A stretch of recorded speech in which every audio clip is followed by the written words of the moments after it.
네, 안녕하세요. 멘탈이 전무대의 철이형입니다. 네, 현재 시장은 러시아와 우크라이나 간의 분위기의 흐름에 따라 올랐다 내렸다 하는 장세가 계속되고 있습니다. 특이할 만한 추가적인 뉴스는 없었지만 전날 러시아와 우크라이나 간의 외교회담이 별 소득 없이 끝난 점, 전쟁이 장기화 양상을 띠고 있는 점, 푸틴이 핵 관련 언급을 한 점, 바이든이 국정연설에서 푸틴을 강력하게 비판한 점 등등 전반적인 긴장감이 고조되면서 미국 주식시장도 하락했습니다.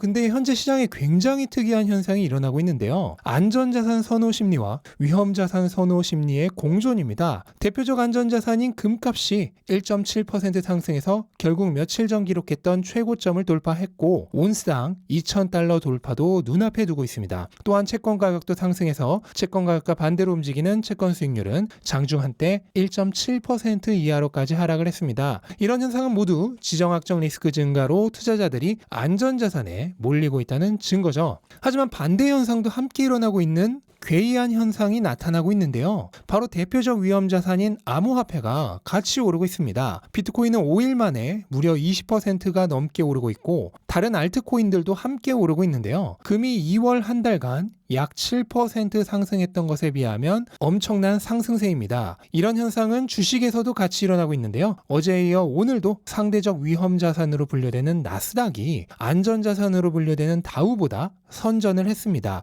이건 이틀 연속인데요. 왜 이렇게 안전자산과 위험자산이 시장마다 서로 다르게 오르고 있는 현상이 일어나는 걸까요? 그 이유를 살펴보자면 우선 전체적인 시장 분위기는 안전자산을 선호하고 있는 것은 맞다는 사실입니다. 지정학적 리스크가 증가하니 당연히 금과 채권과 같은 전통의 안전자산이 가장 선호되고 있습니다. 미국 주식시장의 대표 지수인 S&P 500을 보시면 며칠 전 저점 대비해서 반등한 것은 사실이지만 아직 하락 추세를 완전히 벗어났다고 얘기하기에는 이르다는 사실을 분명히 알 수 있습니다. 다만 주식시장에서는 최근 나스닥이 다우보다 선전하는 모습을 보이고 있는데 여기에도 이유가 있습니다. 현재 세계 2위 원유 수출국 러시아에 대한 제재로 유가가 급등하고 있습니다. 결국 배럴당 100달러를 넘겨버렸는데요. 이렇게 되자 원가 지출이 많은 기업 그리고 경기에 민감한 기업들의 타격이 커지게 되었습니다. 다우에 속해 있는 주식들이 대부분 여기에 해당하죠. 반면 나스닥에 있는 주식들은 상대적으로 경기나 원가에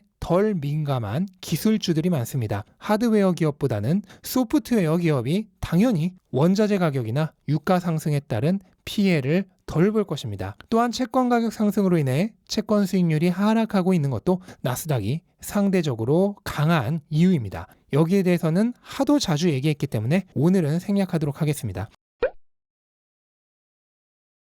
그럼 비트코인의 강세는 왜일까요? 비트코인이 하루아침에 안전자산으로 둔갑이라도 한 것일까요? 물론 저는 그렇게 생각하지는 않습니다. 비트코인은 현재 주식과는 분명 다른 길을 걷고 있는데요. 최근 주식시장이 하락 추세가 끝나지 않은 반면 비트코인은 확실하게 하락 추세를 돌파한 모습을 보이고 있습니다. 그 이유를 살펴보자면 우선은 비트코인의 기존 하락폭이 주식보다 훨씬 컸다는 점입니다. 비트코인은 저점 기준 고점 대비 마이너스 50% 이상까지 하락을 했었는데요. 반면 주식은 변동성이 가장 큰 나스닥조차 20% 정도까지밖에 하락하지 않았죠. 상대적으로 하락폭이 컸기 때문에 추가적인 하락 압력이 줄어든 것입니다. 둘째로 이번 전쟁을 통해 비트코인에 대한 인식 개선과 수요 증가가 이루어지고 있다는 점입니다. 우크라이나 정부에서 공식적으로 암호화폐를 통해 지원을 받은 것을 비롯해서 며칠 만에 명목화폐의 가치가 수십 퍼센트 폭락한 러시아권에서 비트코인에 대한 강력한 수요가 존재합니다. 기존에는 명목화폐 가치가 폭락하면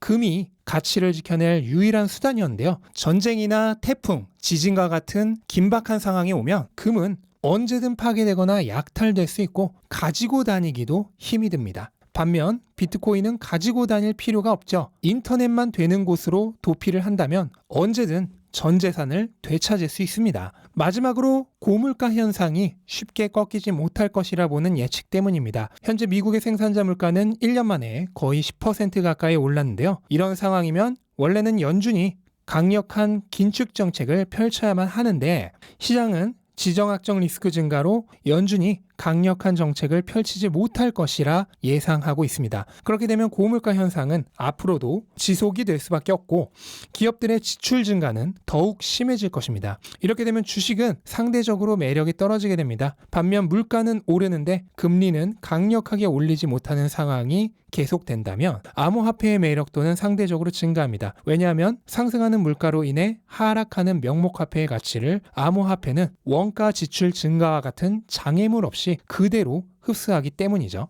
현재 주식과 암호화폐가 서로 다른 길을 걷고 있는 데는 이러한 이유들이 복합적으로 작용했을 것으로 생각됩니다. 네, 어쨌든 당분간의 시장 흐름은 러시아 사태가 어떻게 진행되느냐에 큰 영향을 받을 것입니다. 그리고 조금 더 중기적으로 본다면 결국 물가 그리고 연준의 정책이 더 큰 영향을 발휘할 것입니다. 이번 주 수요일은 파월 의장의 하원 청문회가 있습니다. 여기서 파월이 어떤 발언을 하느냐도 시장은 촉각을 곤두세울 것으로 예상되는데요. 하지만 우리는 이 모든 것들을 하나하나 예측할 수가 없습니다. 그렇게 시장을 보고 대응하려 하지 말고 장기적 관점에서 내가 할 일, 그러니까 자산을 지속적으로 축적하고 내가 축적한 자산이 여전히 좋은 자산인지 모니터링하는 일, 거기에만 집중을 하면 되겠습니다. 네, 이것으로 오늘 영상은 마치도록 하겠습니다. 영상 도움되셨다면 구독과 좋아요 부탁드리고 즐거운 하루 되시기 바랍니다. 감사합니다.